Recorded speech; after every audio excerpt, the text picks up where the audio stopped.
Ցավակցում եմ բոլորիս, 5 տարի առաջ սեպտեմբերի 27-ին սկսվեց չարաբաստիկ մեզ համար կորուստներով լի պատերազմը։ Մենք կորցրեցինք մեր զավակներին, մեր հայրերին, մեր եղբայրներին, նույնիսկ քույրեր, կորցրեցինք մեր Արցախը, ասեմ, որ այդ կորուստները բոլորինս էր։ Կան ընտանիքներ, որ ֆիզիկապես իրանց ընտանիքից անձնավորություն ընտանիքի անդամ չեն կորցրել, բայց կորուստները բոլորինս է։ Մենք բոլորս մեծ հայկական ընտանիք ենք։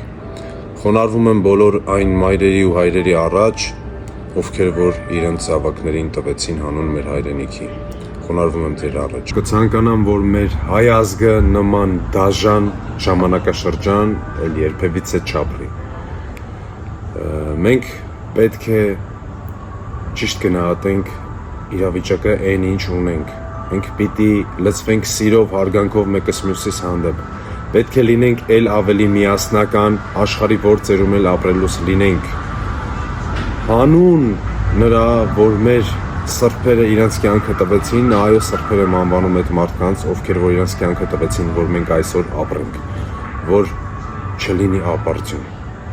մենք պիտի ճիշտ կարողանանք համագործակցել մեկս մյուսի հետ, ու գիտեք ոնց որ Նժդեն էր ասում յուրաքանչյուր ժողովուրդ կյանքում գոնե մեկ անգամ պիտի տանի իր վճռական կռիվը։ Մեր վճռական կռիվը սկսվում է ամեն օրվա ամեն մեր ապրած վայրկյանից, թե ինչ ձև մենք կարանք միասնական լինենք, ինչ ձև մենք կարանք հզորանանք ու զարգանանք։ Ու կգա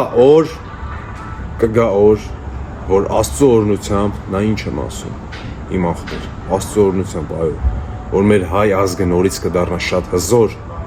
ու Աստծո օրհնությամբ նորից մեր հայրենիքը իրական մեր սահմաններով կգծվի, որտեղ որ մենք չենք ունենա կորցրած Արցախ ու լիքը մեր համար սուրբ հողեր։ Սիրում եմ, հարգում եմ բոլորիդ, ու խնդրանքս քեզ, թեկուզ հիմա նայում ես աշխարհի հեռավոր ծայրից, երբեք չմոռանաս, որ դու հայ ես, ու մեր տունը ստեղ է, ու մենք բոլորս մի բռունցք ենք։ Հենց այդ արդեն